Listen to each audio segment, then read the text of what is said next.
This video is on how 401ks are scams. I have a master's degree in finance. I know about different financial instruments. And the goal of 401ks is to get money out of your pocket and to get into other people's pocket. The 401k is designed for retirement. The thing is, everything that you get when you start working, they're gearing it toward retirement. If it's life insurance, it's after you die, or some kind of insurance for that. If it's but if it's any investments, they're all retirement. You got IRAs, you got 401ks. Personally, I have about 15% of my paycheck taken out in Social Security and a government retirement account. That's mandatory. So I have 2 mandatory retirement systems. And yet on top of that, they want me to take out a 401k.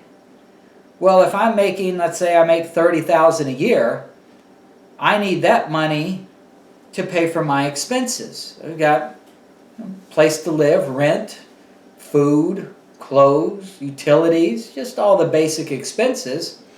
And they're already taking 15% of my paycheck involuntarily. They take it, it's mandatory. And now they want me to give them more money to put in the 401k. If I put it in 401k, and the reason they do that is so that they can get more tax money. Because if I'm living on my paycheck and I'm already getting all this money taken for retirement, well, I can't save to buy a house, which is the most beneficial savings for me as a working person. If you really want to save for retirement, you save and buy a house, and then you get the house paid off before you retire, and then you don't have that house payment. But instead, I've got a house payment, and I've got a retirement payment for Social Security and government pension, and now you want me to give to the 401k. And the reason they have the 401k is they say, oh, it's good, it's because it's tax deferred. Well, yeah, but the problem is, if I'm giving all my money for retirement, I'm not going to have any money to live on now. And so then some emergency is going to come up, and then I take the money from my 401k. So then I pay regular income tax on that, which is actually greater because now I'm in a higher marginal tax rate, because if I make the $30,000 a year, I take out $20,000 from my 401k, I'm paying at the federal and state tax rate from $30,000 to $50,000, which is a lot higher tax rate than $10,000 to $30,000. The tax rate gets higher the more you make. So I'm paying a higher tax rate now than if I would have just taken the money as I went and didn't put it in the 401k. Then I'm paying a 10% federal tax penalty, and I'm paying a state tax penalty, which differs based on your state, probably like 2 or 3%. So I'm paying, let's say, a 12% tax penalty, plus I'm paying higher taxes on it. The only way I get out of that is if I wait till I retire. Well, if I retire, I can't take out too much from the 401k because then my income is going to be too high relative to my Social Security, which was mandatory for me, or my government pension, which again was mandatory for me. Oh, and by the way, my Social Security is going to be reduced, even though I pay the same as everybody else, because I have a government pension. So there's another way. The bottom line is they're trying to get money away from you. So even if I put it in the 401k and I wait until I'm at least 59 and a half and I take the money out without being penalized, I'm still paying regular tax rate on both federal and state taxes on this money. And I'm probably paying more because of any earnings that came on it. And I'm paying fees. People don't realize this, but a 401k, generally, they're required by law to have a few investment options. And generally, they'll have at least 4 or 5 mutual fund investment options. If you're in a large company, the expenses aren't so great. But if you're in a smaller company, you may have to pay a commission fee to the company that your employer has contracted with in order to invest. They may take, a lot of times they're called front loads, they'll take 5% right off the top of your investment. So you put in $100 to the 401k, only $95 gets invested. $5 goes into the pocket of the company that you invested with. Then they take an annual expense rate, which depending on the fund could be anywhere from 0.5% to 2% annual expense rate that's taken out, and you never see that taken out on your statement because it's deducted from the share price of the mutual fund on a daily basis. But it is taken out. If you look at the prospectus for that, it'll tell you that fee. Then, because it's a retirement vehicle, there could be a custodial fee on top of that. And so really, it's all about them getting fees from you. And then you actually pay more in taxes than you would have if you just had it from your regular, you didn't invest at all, because of higher rates from taking it out early, plus early withdrawal penalties. And so it's all about them getting your money. And if they have you defer it to retirement, which I don't need it to defer to retirement because I've already got Social Security and the government pension. Even if I didn't have the government pension, I'm already required to pay Social Security and Medicare tax too, and that's only for retirement. So I'm already paying for retirement. I need that money now, and I could just put it in a regular savings account. Yeah, sure, I have to pay the taxes, but at least I could take the money and start saving to buy a house or for whatever I need now. And then I don't have to worry about all these penalties and fees. And plus, I could put it in, even if I wanted to invest it for a house, let's say, and it's going to take me 20 years, I could put it into a mutual fund that has no commission up front, and I could have a very low expense rate because I don't go with somebody selling this to me. It's not an investment broker who's doing it. And I have a lot more options. I'm not just limited to the 4 or 5 that my company provides.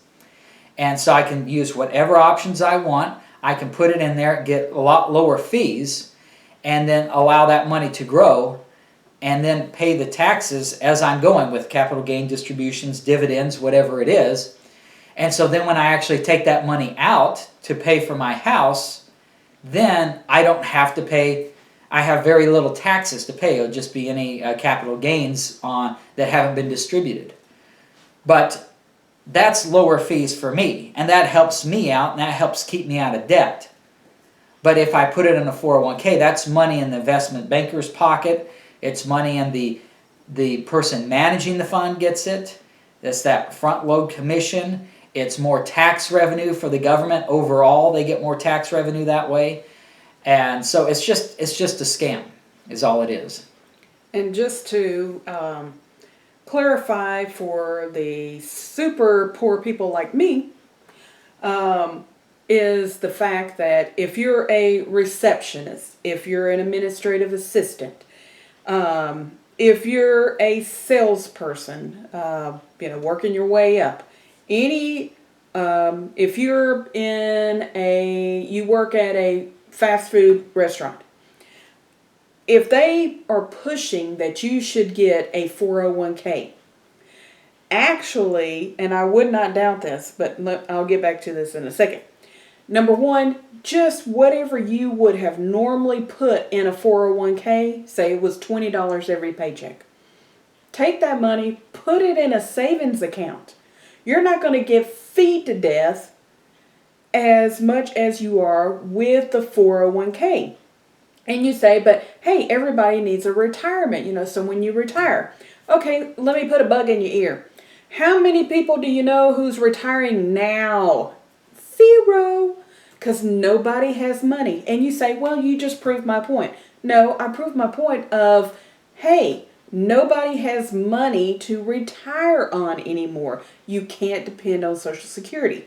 That's another video. Anyway, but the point is, just take the money and put it in a savings account. You're not going to be feed to death. You won't have to all these, higher ups getting their commission, whatever the case may be. And this is what I've wanted to talk to you about, Mr. Finance Man. 401ks. You got all these businesses pushing, you need to get a 401k. You need to get a 401k. I had one. I I put a little bit, every week out of my paycheck in there.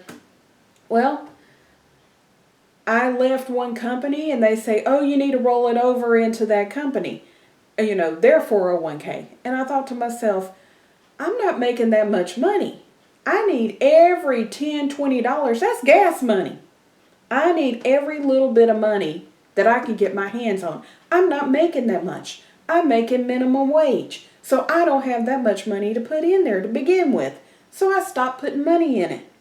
Well, eventually, after 10 years, it was still sitting in there because I was not adding to it. They actually sent my money back to me. Less the money of the taxes and fees and everything else, but I got my money back. But the thing is, my thought is, since these companies are pushing 401ks, do they get a kickback from these companies like United Way? If United Way goes to a company and they say, oh, if you raise this much money for, the United Way, they give kickbacks, trust me. If a company pushes 401k and they reach a certain amount, do they get any kind of kickback from the investor or whoever is pushing the 401k? Well, I've never been on the side of that, so I'm not sure. But I would assume that they do get an amount because the law requires, I believe, at least 4 options for the employees to invest the 401k money in.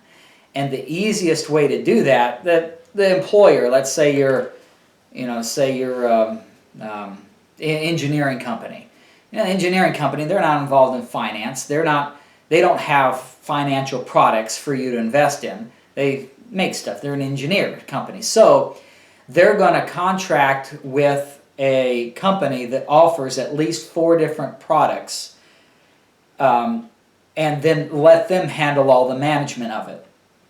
And there's going to be the management fee, the expense fee for each individual mutual fund, the salesman fee. But the thing is, there are hundreds of these companies out here that run mutual funds, have these investment products, and they're going to go with one of them. So there's a competition among them. So let's say, for example, you've got, they keep changing their name, but it used to be Aetna. I think they're ING now. You've got, let's say, ING. You've got a big one in government is ICMA. You've got, let's say, Merrill Lynch. You've got Goldman Sachs. You've got Transamerica. Okay, so you've got these 5 companies I listed. Well, they want the business of those employers, especially if it's a large employer, because they're going to get the commission, the annual expense. They're going to get all these fees. And so there's competition among these 5 companies and all the other ones. And the employer, they're just concerned about we meet the law requirement for this 401k and everything.